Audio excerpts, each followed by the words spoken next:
Poucas pessoas na história foram tão ambiciosas, tão assassinas e tão responsáveis pela morte de milhões quanto o tema do vídeo de hoje. Nascido em família de classe média e dispensado desonrosamente da Marinha por ser mulherengo, ele se tornou chefe das forças de inteligência e da polícia secreta nazistas. Sua crença em uma ameaça interna ao regime cultivaria uma cultura de medo e paranoia dentro da Alemanha nazista. E seu desejo de livrar o regime da ameaça, percebida, representada pelos judeus, e por aqueles considerados degenerados, o levaria a se tornar o arquiteto do Holocausto, com o assassinato industrial de milhões. No vídeo de hoje, vamos abordar a vida perturbadora, a carreira e a morte de Reinhard Heydrich. Reinhard Heydrich nasceu em 7 de março de 1904 em uma família típica de classe média. Seu pai, Richard, era cantor de ópera e compositor. O jovem Reinhard Heydrich se dedicava não apenas ao violino, mas também a várias atividades esportivas, como esgrima e natação. Seu pai não era muito envolvido com política, mas era extremamente nacionalista, com grande reverência ao Estado e ao Kaiser. Após a derrota alemã na Primeira Guerra, Richard Heydrich enfrentou dificuldades com a piora da economia. Na Alemanha do pós-guerra, repleta de todo tipo de grupos revolucionários de direita e esquerda, Reinhard, aos 15 anos, teria se juntado a um dos muitos Freikorps. Esses grupos Freikorps eram paramilitares de direita formados por ex-soldados. Esses grupos lutavam ativamente contra revolucionários comunistas nas ruas, embora seja improvável que o jovem Reinhard Heydrich, de 15 anos, realmente tenha lutado. Após concluir seus estudos, Reinhard, em vez de seguir os passos do pai, ingressou na Marinha Alemã em 1922. Durante seu treinamento, circularam rumores de que Reinhard era de ascendência judaica, um boato que o acompanharia por algum tempo e colocaria em dúvida sua lealdade à Alemanha. Após a Primeira Guerra Mundial, muitos na Alemanha culparam os judeus pela derrota. Mesmo assim, ele conseguiu subir de patente, tornar-se oficial de comunicações e alcançar o posto de primeiro-tenente. Durante seu tempo na Marinha, Reinhard se envolveu em vários casos com mulheres a quem prometia casamento. O pai de uma dessas mulheres, que era um oficial de alta patente da Marinha, ficou ofendido porque Reinhard prometeu se casar com sua filha antes de anunciar seu noivado oficial. Por agir de maneira imprópria para um oficial, Reinhard foi dispensado com desonra. A mulher, para quem Reinhard realmente havia proposto casamento, se chamava Lina von Osten, e ela logo encontraria trabalho para seu noivo desempregado. Lina já era membro do Partido Nazista quando conheceu Reinhard, e seu irmão também fazia parte de um grupo paramilitar nazista chamado Sturmabteilung, ou SA. Através de suas conexões, Heydrich conseguiu uma entrevista para um cargo sob o comando do chefe da SS, Heinrich Himmler. Na época, a SS era apenas uma pequena unidade de guarda-costas, mas Himmler tinha o desejo de expandir a organização. Himmler achava que Reinhard tinha atuado nos serviços de inteligência. Ele havia inflado sua própria experiência e conseguiu garantir uma posição na nascente Etukosse, com a tarefa de criar um serviço de inteligência, que viria a ser conhecido como Sicherheitsdienst, ou SD. Após a nomeação de Hitler como chanceler da Alemanha em janeiro de 1933, Reinhard recebeu a tarefa de coletar informações e material de chantagem sobre os opositores políticos dos nazistas. Essas ações permitiram aos nazistas limitar opositores políticos e aumentar um pouco sua votação. Em março de 1933, Reinhard e Himmler buscaram consolidar seu poder, assumindo o controle da força policial da Baviera, ao mesmo tempo em que tomaram o controle da Gestapo de Hermann Göring. Enquanto isso, o aparato de terror do regime nazista estava sendo criado, especialmente os campos de concentração, começando com um campo em Dachau. Prisões em massa de comunistas, sindicalistas e social-democratas estavam sendo realizadas, muitos acabando nesses campos. Cerca de 20 mil pessoas foram presas nos primeiros meses do regime, capturadas pela SA e identificadas pela força policial secreta cada vez maior de Reinhardt. Enquanto o Partido Nazista buscava consolidar o poder e se legitimar perante o establishment alemão, a questão do poder da SA era uma constante fonte de preocupação. Com mais de 2 milhões de membros em seu auge, ela superava o exército alemão em número e se apresentava como uma força revolucionária. Seu líder, Ernst Röhm, chegou a sugerir que o exército fosse substituído pela SA, mas outros líderes nazistas perceberam que precisariam manter o apoio do establishment alemão. Reinhardt, Himmler, Göring e Joseph Goebbels conspiraram para destruir a SA e sua liderança, com o SD elaborando listas daqueles que precisariam eliminar. A SS fabricou evidências do plano de Ernst Röhm para substituir Hitler. A SS de Himmler, então, desempenharia um papel fundamental nas execuções e prisões no que ficaria conhecido como a Noite das Facas Longas. Nós temos um vídeo separado e específico sobre esse tema, mas o resultado foi a redução do poder da SA e a ascensão da SE como a principal organização dentro do regime nazista. Reinhardt, como braço direito de Himmler, continuaria sua ascensão meteórica pelas estruturas de poder nazistas. Após o assassinato de um diplomata alemão por um adolescente judeu em Paris, Reinhardt desempenhou um papel crucial no pogrom subsequente conhecido como Noite dos Cristais Quebrados, ou Kristallnacht. Milhares de casas e negócios judaicos foram destruídos e saqueados. Centenas foram mortos pelos aparentes atos espontâneos de violência cometidos por cidadãos alemães aparentemente comuns. Na realidade, grande parte da violência foi cometida por membros do Partido Nazista ou membros da SA, tanto fardados quanto a paisana. Nos bastidores, Reinhardt estava coordenando a violência com a Gestapo, o SD e a polícia. Ele mandou suas forças policiais invadirem sinagogas e obterem arquivos e informações sobre judeus na Alemanha. Cerca de 20 mil judeus foram presos e enviados para campos de concentração, muitos dos quais foram assassinados. Reinhardt, mais uma vez, demonstrou suas capacidades organizacionais, o alcance de seu aparato de segurança e seu desejo de eliminar os judeus. Uma de suas principais filosofias era que o regime nazista enfrentava várias ameaças internas à sua sobrevivência, sendo a principal delas representada pelos judeus.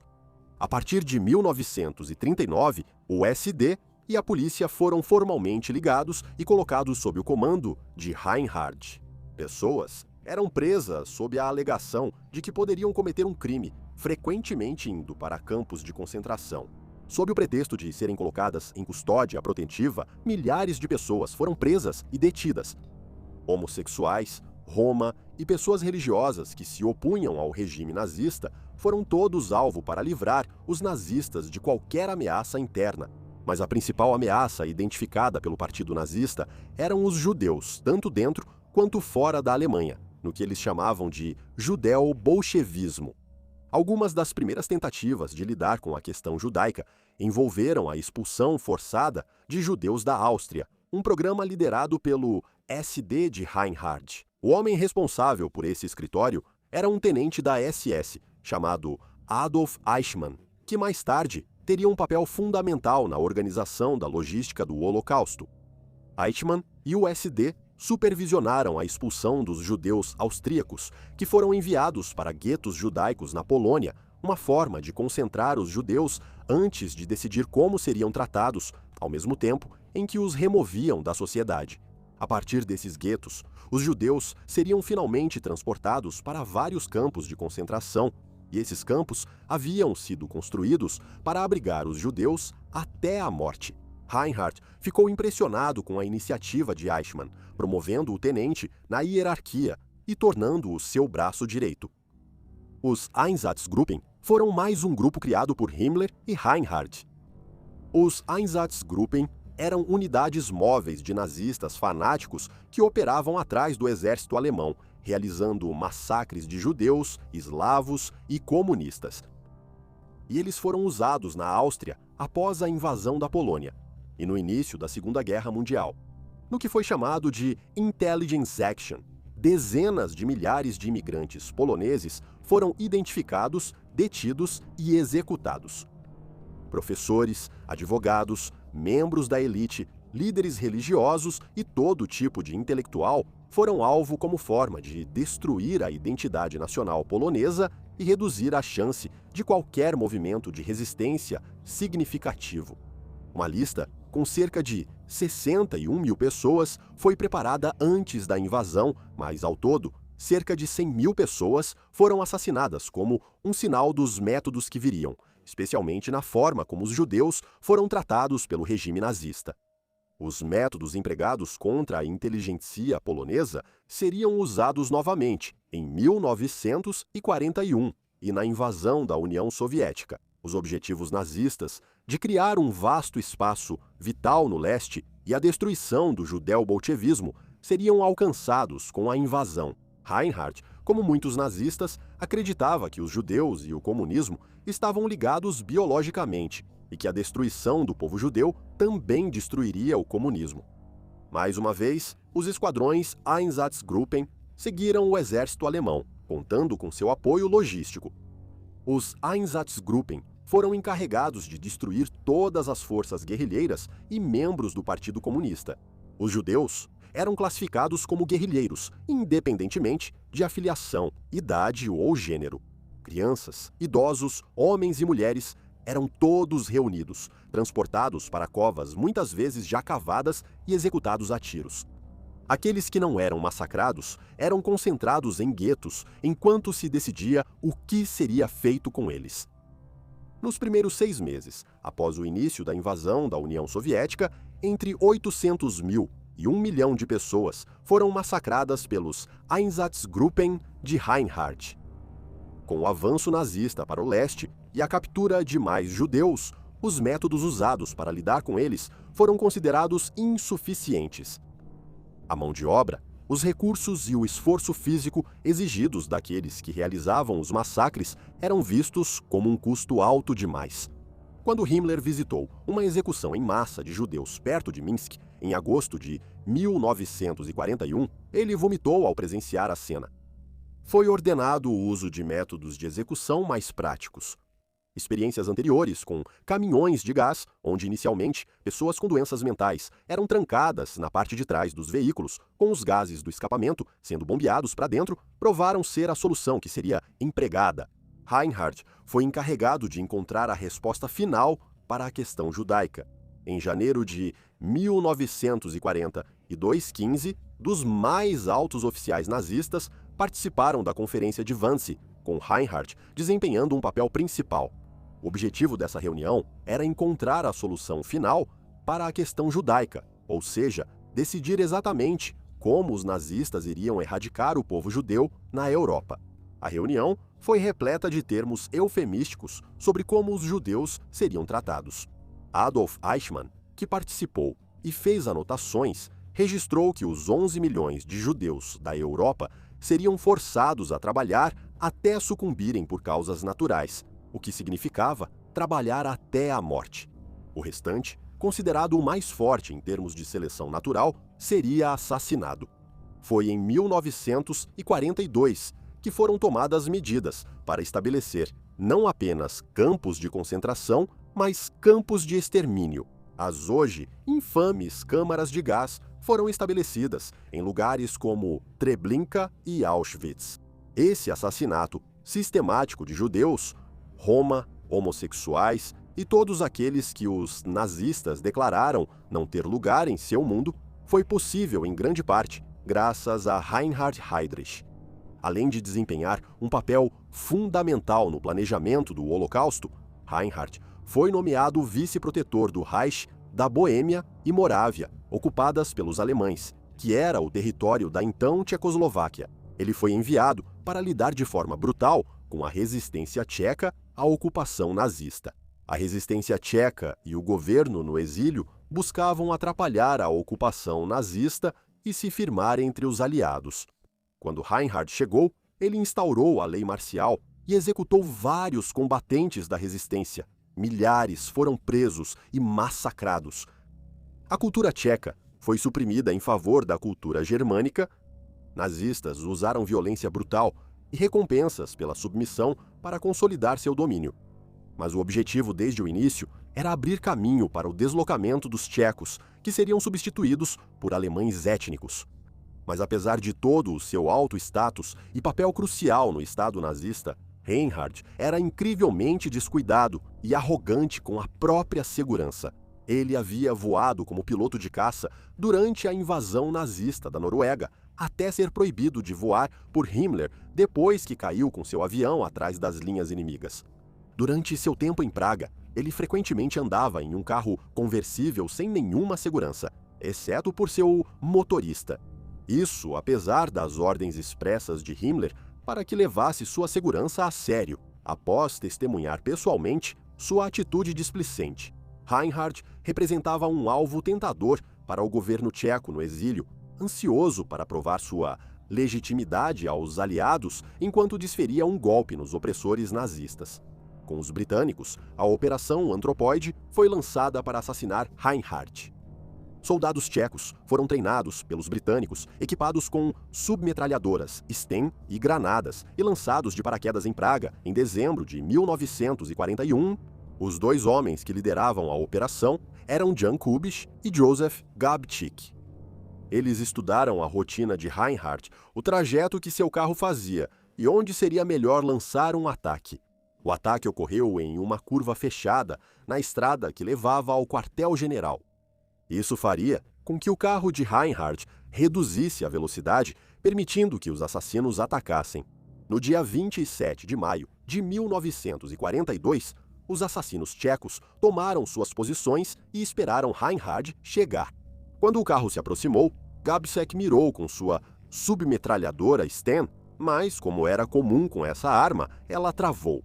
Em vez de fugir, Reinhard mandou o motorista parar o carro para levantar-se e atirar nos assassinos com sua pistola.